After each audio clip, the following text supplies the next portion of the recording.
Hey guys, today I'm going to show you how to make some leggings. They're pretty easy to make, so let's just get right into it. To make the leggings, you're going to need spandex or stretch fabric, scissors, and measuring tape. To create the pattern for the leggings, you're going to take down a few measurements. A, the circumference of where you want your leggings to rest, so your upper hip or waist typically. B, the circumference of the widest part of your hip. C, the distance from the top of your leggings to your hip. D, the length of your leggings.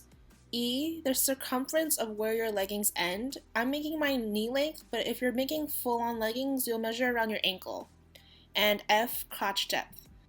To measure crotch depth, sit on a chair or table, and keeping your back straight, take a ruler and measure from the side of your body, starting from the chair or the table, up to where you want your pants to start. Now, because we're making leggings, you're going to want to subtract about 2 to 3 inches off of A, B, and E. This is because you want the leggings to be somewhat tight on you so they don't just slip down. You can take off a bit more than 3 inches if you want it to be super tight, but I find that 2 inches keeps the legging on, but isn't really that tight on your legs, so it's really up to your own preference. Now let's get into the patterning. Divide B by 4 and also divide it by 8. Add those two numbers together and make a rectangle that is that wide using D as the length.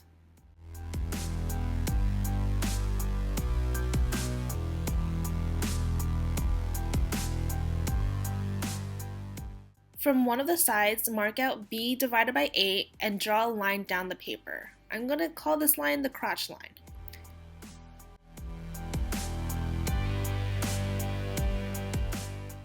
Then, from the top of the paper, measure out A divided by 4, starting from the crotch line out onto the rest of the rectangle.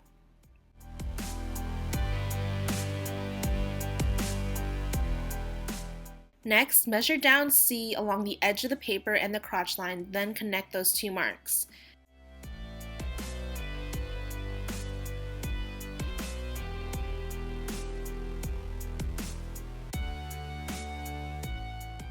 Connect the A point with the mark along the edge of the paper. Now measure down F along the crotch line as well as down the other edge of the paper. Connect these two marks.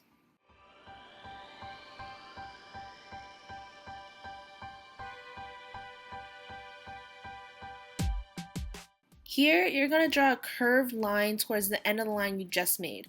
Keep the line close to the crotch line towards the top, then curve it in to meet the edge of the paper. Here, I actually didn't curve it down enough, so looking at a pair of pants that you own might help you draw this line a little bit better. Next, find the halfway mark of your paper widthwise, and from the midpoint, measure out E. Connect the top marks to the bottom. Before you cut your pattern out, measure different points of your leg and compare it with your pattern. You're going to have to make certain areas smaller on your pattern so it fits you better.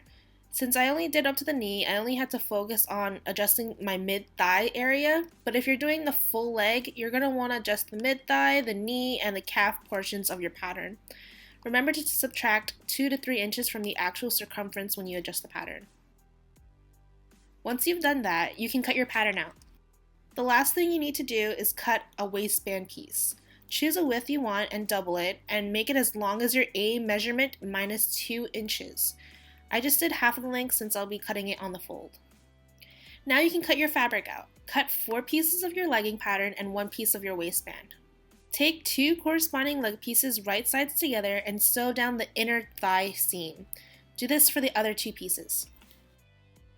Once you have those sewn, lay them right sides together and sew along the crotch seam.